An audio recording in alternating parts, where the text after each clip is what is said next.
આપણા વિશ્વગુરુ એમની સલાહ લેતા ઝડપાયા છે. વાહ મારા વિશ્વગુરુ વાહ. તમે જ્યારે આ સભા પતાયા પછી પોતાના ગામમાં પોતાના તાલુકામાં જાઓ ત્યારે ચોરના દીકરાઓને પૂછજો કે તમે શેનું ડાપણ કરો છો લ્યા?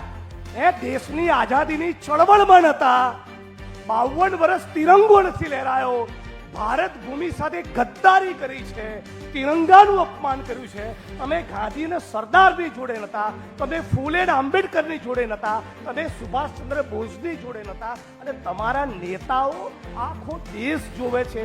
એમ अमित शाह ने कल कांग्रेस पार्टी को चैलेंज दिया कि राहुल जी भाजपा के किसी भी युवा मोर्चे के नेता के साथ डिबेट कर दे.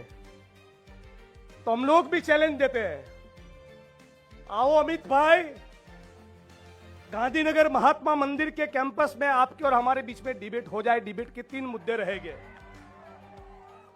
3 मुद्दों पर डिबेट हो जाए कि किसने करवाया हरेन पंड्या का खून, कौन है जिम्मेदार कौसर बी के ऊपर हुए बलात्कार के लिए, और तीसरा मुद्दा डिबेट का हो जाए गुजराती आर्किटेक्ट महिला मानसी.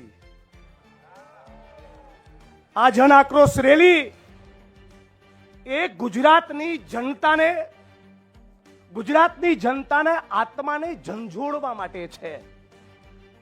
અને એટલા માટે ઝંઝોળવા માટે છે કે આ ધરતી એ રવિશંકર મહારાજ, ઇન્દુલાલ યાજ્ઞિક અને નરસિંહ મહેતાની ધરતી છે.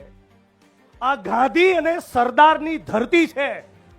અને એટલા માટે સમગ્ર ગુજરાતની 6.5 કરોડ જનતા એ સવાલ પૂછી રહી છે કે ભારતીય જનતા પાર્ટીના એક 56 ઇંચની છાતીવાળા નેતાનું ચરિત્ર એવું કેવું ઉજળું કે એપ્સ્ટીનની ફાઇલોમાં નામ આવ્યું છે. બહુ મોટા ઉપાડે દેશ ને દુનિયામાં જઈને ફાકા ફોજદારી કરો છો, હવે કેમ બોલતી બંધ થઈ ગઈ? આવો ને જવાબ આપો કે જેફરી એસ્ટીનની જોડે આ વિશ્વગુરુ, તમે શેની સલાહ લેવા જતા હતા? વિશ્વગુરુ 8 વર્ષની, 10 વર્ષની, 12 વર્ષની દીકરીઓ એને એક ટાપુ પર લઈ જઈ આ દેશ અને દુનિયાના પૂંજીપતિઓએ એમની ઉપર બળાત્કાર ગુજાર્યા. અને બળાત્કાર ગુજારનારા જે માણસોનો મુખ્ય સરગના, એમનો મુખ્ય સૂત્રધાર જેફરી એપ્સ્ટીન, એનું કન્વિક્શન થયું. એટલે કે ફક્ત આરોપ નહીં, ગુનો પુરવાર થયો કે હા, આ જેફરી એપ્સ્ટીન નામનો માણસ એ ટાપુ પર 8, 10, 12 વર્ષની દીકરીઓને આખી દુનિયામાંથી બોલાવતો, માનવ તસ્કરી કરતો અને એની ઉપર બળાત્કાર ગુજારવા માટે દુનિયાના મોટા મોટા સેલિબ્રિટીઝ અને પૂંજીપતિઓને આમંત્રણ આપતો. આનો ગુનો સાબિત થયા પછી નરેન્દ્ર મોદી આપણા વિશ્વગુરુ એમની સલાહ લેતા ઝડપાયા છે. વાહ મારા વિશ્વગુરુ વાહ. તમે જ્યારે આ સભા પતાયા પછી પોતાના ગામમાં પોતાના તાલુકામાં જાઓ ત્યારે ચોરના દીકરાઓને પૂછજો કે તમે શેનું ડાપણ કરો છો લ્યા? એ દેશની આઝાદીની ચળવળમાં નતા, 52 વર્ષ તિરંગો નથી લહેરાયો, ભારત ભૂમિ સાથે ગદ્દારી કરી છે, તિરંગાનું અપમાન કર્યું છે.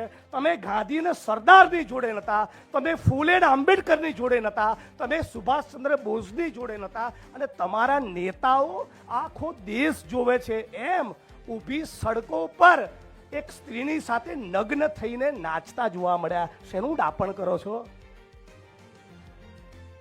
આ જન આક્રોશ રેલીના માધ્યમથી એક ગુજરાતના નાગરિક સુધી આ સવાલ ઉભો કરો કે એપ્સ્ટીન અને વિશ્વગુરુની વચ્ચે શું સંબંધ છે? નહીં બતાવવા આ લોકો 1000%.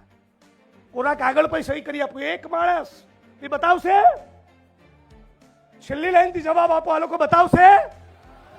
વિશ્વગુરુ અને એપ્સ્ટીનની વચ્ચે શું સંબંધ છે? એક માણસ નહીં બતાવે, એક. અને એકાદ કદાચ યુટ્યુબર બતાવી દેશે તો તમારી અને મારી જવાબદારી છે ગાંધી અને સરદારના સાચા અર્થમાં જો આપણે એમની વિચારધારાના વાહક હોઈએ તો આપણી બહેન દીકરીઓ માતાઓને જગાડો. હું તો ભારતીય જનતા પાર્ટીને વોટ આપનારા મતદારોને પણ કહું છું, હજી ધરાયા ના હોય અને ત્યાં જ વોટ આપવો હોય તો લોકશાહી તમારી ચોઈસ, પણ તમારી બહેન દીકરીઓ માતાઓને એટલું કરજો, કમલમના દરવાજે ના મોકલતા. આ જન આક્રોશ રેલીના માધ્યમથી એટલું કહેવા માંગુ છું કે 4 લાખ કરોડની આજુબાજુનું બજેટ 2 દિવસમાં ગુજરાતની વિધાનસભા અને આ ઓડિયન્સમાં 49 જેટલી કામદાર રાજ્ય વીમા યોજનાની અમદાવાદની ડિસ્પેન્સરીઝના 500 જેટલા કર્મચારીઓ બેઠા છે. તાળીઓનો આવકાર આપો એટલે ખબર પડે 4 મહિનાથી આ 400 થી વધારે કર્મચારીઓનો પગાર નથી થયો. એટલે આ મંચ એ માંગ લઈને ઊભું છે કે આ તમામ કર્મચારીઓનો તો પગાર થાય, પણ સમગ્ર ગુજરાતમાંથી ફિક્સ પગાર, આઉટસોર્સિંગ અને કોન્ટ્રાક્ટ સિસ્ટમને કાયમ માટે ચોકડી મારવામાં આવે. આ મંચ એ નારો બુલંદ કરવા માટે છે કે ગુજરાતના ખેડૂતોના દેવા માફ કરો અને ડ્રગ્સનો કાળો કારોબાર સાફ કરો. હું ફરી એકવાર ઇન્દ્ર વિજયભાઈની જેમ NSUI માટે ઈચ્છું છું તાળીઓનો આવકાર થઈ જાય. ગુજરાતના 200 કોલેજ કેમ્પસમાં જઈને પ્રતિજ્ઞાઓ લેવડાવી. હમણાં થોડાક દિવસ પૂર્વે મેં વડગામ વિધાનસભાના દેવી પૂજક ઠાકોર, દલિત, માજી રાણા આ કેટલાક સમાજની વિધવા બહેનોનો મળ્યો. દારૂના દૂષણના કારણે સેંકડોની તાદાદમાં હજારોની હજાર બેન દીકરીઓ માતાઓ વિધવા થઈ. 70,000 કરોડનું ડ્રગ્સ, ટુ બી પ્રિસાઇઝ 72,000 કરોડનું ડ્રગ્સ એ ગુજરાતના દરિયા કાંઠે પકડાયું. અને પેલો 8 ચોપડી કહે છે આમાં મારી જોડે ડિબેટ કરો, અને મારો ડ્રાઈવરે તારી જોડે ડિબેટ ના કરે. વડગામમાં તો મોટા પડે અડધી લાટે મને ફોન કરો. આ ભર બપોરે તમને કહીએ છીએ મજૂરામાંથી બંધ કરાવો ને દારૂના અડ્ડા. ગુજરાતના મુખ્યમંત્રી ભૂપેન્દ્રભાઈ પટેલના વિધાનસભા ઘાટલોડિયામાંથી બંધ કરાવો ને દારૂના, એટલે ખબર પડે. ચરસ, ગાજો, દારૂ અને ડ્રગ્સના કાળા કારોબારમાંથી ગુજરાતનો જે પણ મંત્રી કમાય એ ગુજરાતની આ ભૂમિનો ગદ્દાર કહેવાય. એ કહેવા માટે મંચ ઉપર આવ્યો છું. આપ તમામ લોકોને મારી વાણીને વિરામ આપતા પહેલા એટલું કહીશ કે આ સંઘીઓ છે ને એ ગમે તેટલો ફાટવા કરે, ભલે 150 સીટ આવી, 1 નંબરના કાયર છે, બુઝદિલ. આમનો ઇતિહાસ ગદ્દારીનો અને બુઝદિલીનો છે.